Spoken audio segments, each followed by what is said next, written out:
You're listening to the Options Insider Radio Network, the home of the Options Podcast. For more quality options programs, visit theoptionsinsider.com or search for Options Insider Radio Network in your podcast provider of choice. Listeners can also access all of our programming through our mobile app available in the iTunes and Google Play stores. Select programs are also available via live stream at mixlr.com/options-insider. That's mixlr.com/options-insider. Don't forget to follow along with your favorite programs and submit your own questions for the hosts at twitter.com/options, stocktwits.com/options, facebook.com/theoptionsinsider, or via questions at theoptionsinsider.com.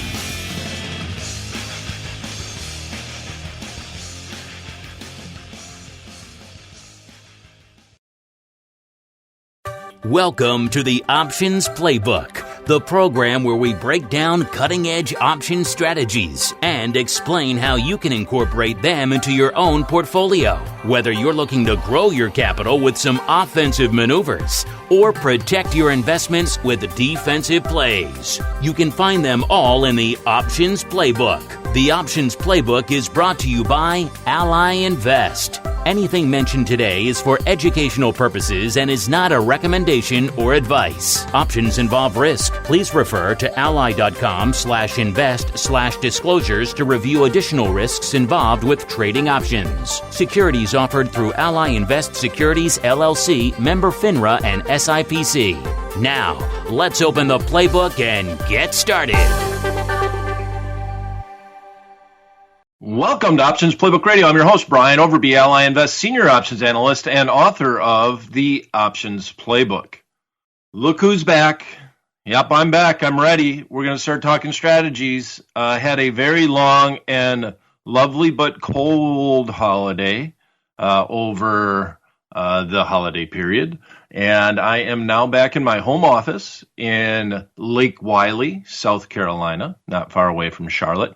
And we were up in Wisconsin. The weather was not the most fun that we've ever had, but we definitely had a white Christmas, if you want to emphasize the positive overall, which is always a beautiful thing or in general.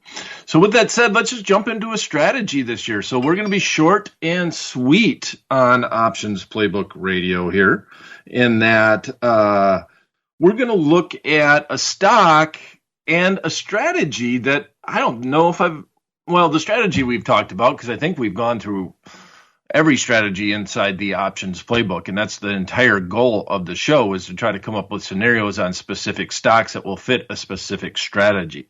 It always makes it tough, because one of the things about picking stocks is if you're doing it in the options world, you want to pick option contracts that are fairly liquid. And sometimes you might find the perfect stock, but the width between the bid-ask spread on the options contracts make it basically impossible to talk about that stock. So today we got Micron Technology. We do have some decent volume in Micron. The options market is it's not like Apple, but it's not bad overall. But Micron Technology, which I talked about on the stock play of the day over on the Ally YouTube channel, and I showed some of the graphs and that will back up this statement overall. But Micron Technology is approaching the high that it reached back in 2000. So Micron has not seen 95 since that date, and most recently we bumped up against that all-time high a couple of times now. So with that said, obviously with Micron, especially a big number like that hasn't been reached in so long, it would be a very good, charting-wise, it would be a good sign for the stock if you could break out to new highs. I think the actual high was a nice round $97.50 is the all-time high in Micron Technology. Right now, with the markets closed, we're taping Options Playbook Radio. It is Wednesday the 12th. Micron closed at 95.11. It's up 91 cents on the day. And we're going to look at a long straddle. Micron in general has been a volatile stock, but the implied volatilities aren't that high. And whenever I've talked about long straddles, I've never ever actually suggested that we do a long straddle because of a known event. Those are almost impossible to pull off overall, because if it is a known event, the implied volatilities will be ramped up because of that event, and you're trading implied volatility and the swing in implied volatility as much as you are trading the actual movement of the underlying stock. And a lot of people think that, if I'm going to do a long straddle, it means I'm buying the at-the-money call, buying the at-the-money put, that the best time to do that is the most obvious one around earnings. And you can win, you can lose. You're going to know in a hurry. That's one thing about earnings, is that they're going to announce that, and that stock is going to move after that earnings date. But I prefer to look at a chart and find where a stock is at a precipice, where you have some wild swings, you have some volatility, but some predictability. And if you look at the chart in Micron, or actually go to the Ally YouTube channel, just got to Google that and find that channel, inside the Stock Play of the Day playlist, we also talked about it. Now, you might say, well, Brian, if you talked about it on Tuesday's Stock Play today, why are you talking about it now? Well, on Tuesday's show, we actually looked at a more basic strategy. We just talked about a long call spread. And the more that I looked at it and the more that I thought about this, I think it might be feasible to do a long straddle, and I don't have many opportunities to talk about it. The most recent long straddle that we looked at, that I know was that the trade worked out, and it's very obvious after I say it, was Boeing.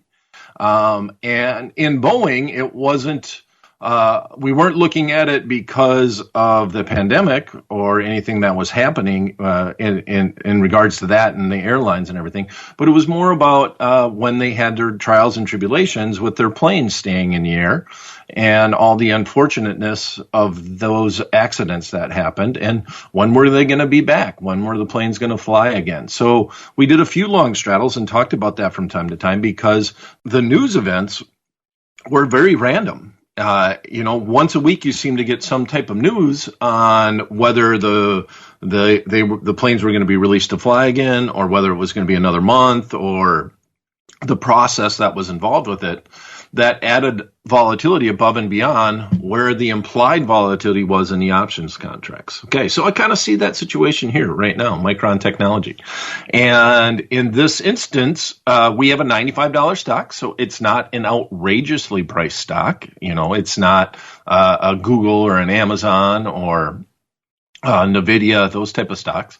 But we also have it trading at about 36% implied volatility. So to me, that's not a bad scenario. And as always, on Options Playbook Radio, I have to emphasize this. We're just looking at scenarios that fit trades. It's not necessarily a forecast on the underlying, and they're always intended to be paper trades. We're trying to learn here on Options Playbook Radio overall. So if you're going to be out in the real world and you're going to be talking about options, the long straddle is one that a lot of people that want to get you excited about options, maybe to sell you a course or something, like to talk about, because they say to yourself, well, if you don't know where the stock is going to go, but you do know it's going to move, here is a great strategy that will benefit if the stock goes down or if the stock goes up. Unfortunately, if you look at the profit and loss graph, it's a very interesting profit and loss graph, but they also fail to mention implied volatility when they're talking about that strategy overall, and that the marketplace has already kind of figured in the potential move in general. So most of the time, and they say if you're going to do a long straddle, you really need the stock to make at least a one standard deviation move, either to the downside or to the upside. How often do stocks make a one standard deviation move? About 32% of the time, if you believe the math. And that's not necessarily exact, because we're just talking about the generic math of a normal distribution as opposed to a log normal. But with that said, about 32% of the time, if you go to the expiration date, it's not going to make that one standard deviation move. So if you pay that for a long straddle, that means 7 out of 10 you're probably not going to make money on, especially if you ride them all the way to the expiration date. So you have to have the situation right. You have to understand the math that's behind a long straddle. And let's look at the one in Micron. Okay. So I'm going to go through a few things here. If I am doing this long straddle, I do not want to be around during earnings. So one thing that I start out by doing is trying to find and go to the Ally Invest website inside the option chains. It gives an estimate as to when earnings might be.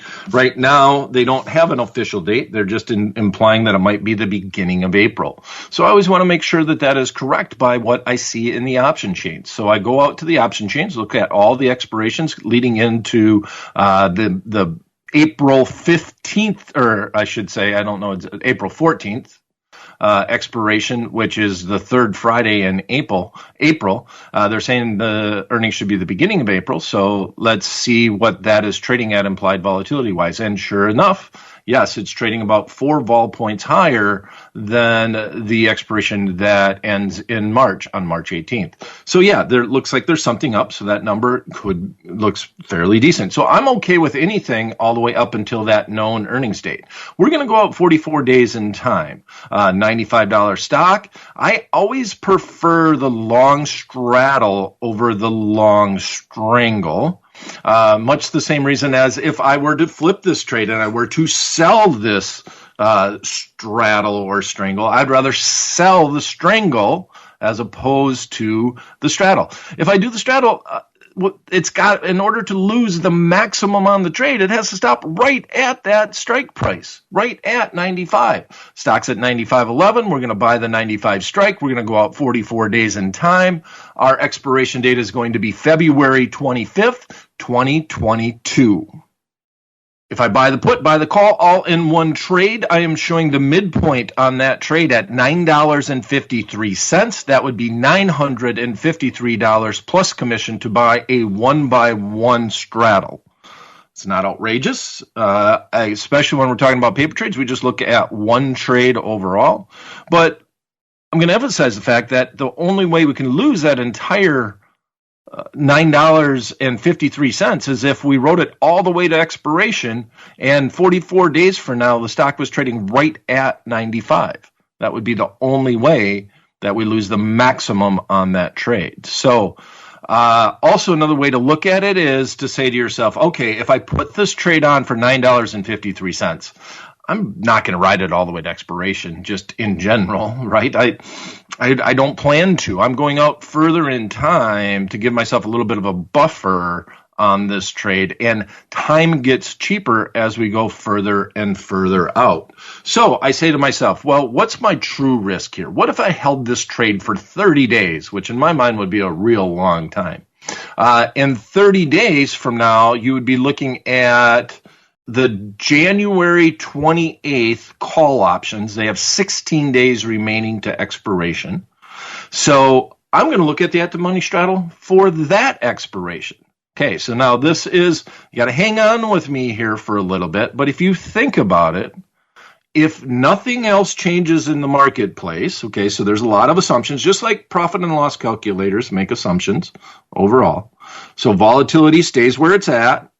And we have, this normal marketplace at all. We don't have the VIX skyrocketing to 50, 60, or 70.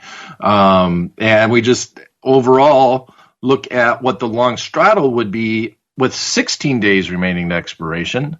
That would be similar to what the January 28th expiration is trading at for right now. And if I buy the 95 straddle with that January 28th expiration, that's trading for $5.70. So if I think of this, I'm really risking approximately $4, because the worst case scenario would be if we held it for 30 days on January 28th and it was right at 95. Well, that means the stock didn't move at all. We needed it to move, and it's not. It's not picking up deltas on the call side, on the put side. And I could possibly sell it for somewhere around $5, $5.50, maybe even $6. Who knows? So that's my true risk of this trade. So those are a couple scenarios why I don't mind putting this trade on, because of what we see in the charts and what's going on in Micron Technology.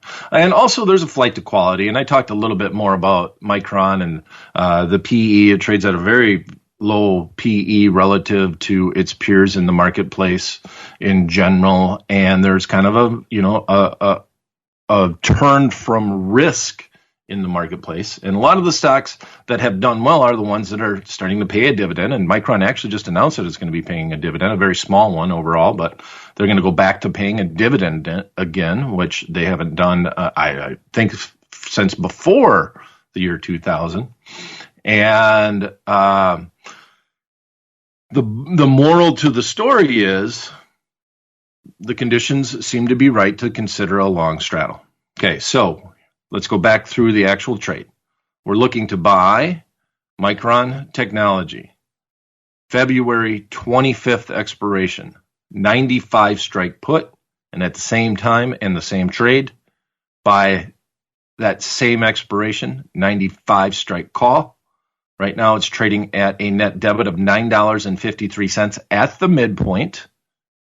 That's $953 plus commissions to do a 1-by-1 straddle. The natural, if you put it at the market, is actually $9.75. It's about 20 cents more. Not too bad overall. But like I said, these are not the most liquid options. They're not bad, but they're not Apple in general. And today is Wednesday, the 12th. The markets are closed. This is going to give us a lot of time to watch this trade overall. So I'm going to put a little note on it, take a little screenshot of this, and we'll try to talk about it. Now, I totally believe in legging out of these trades. If I do so, though, I want to make sure that I'm at least covering the costs on one side of the trade. So, for example, say the market went down. Right now, the put is trading for $4.70 at the midpoint. I would want to be able to sell that put for at least $10 to get out at a small profit on the trade before I would consider getting out of the put side. So I'm going to let it ride probably for 20 days is the way that I would approach it. I talked about 30 days to that expiration, but I'll probably let it, if I were to do this on paper, I would let it ride for the 20 days. The market hasn't done what I expected to do. I would just get out, take my comeuppance and move on.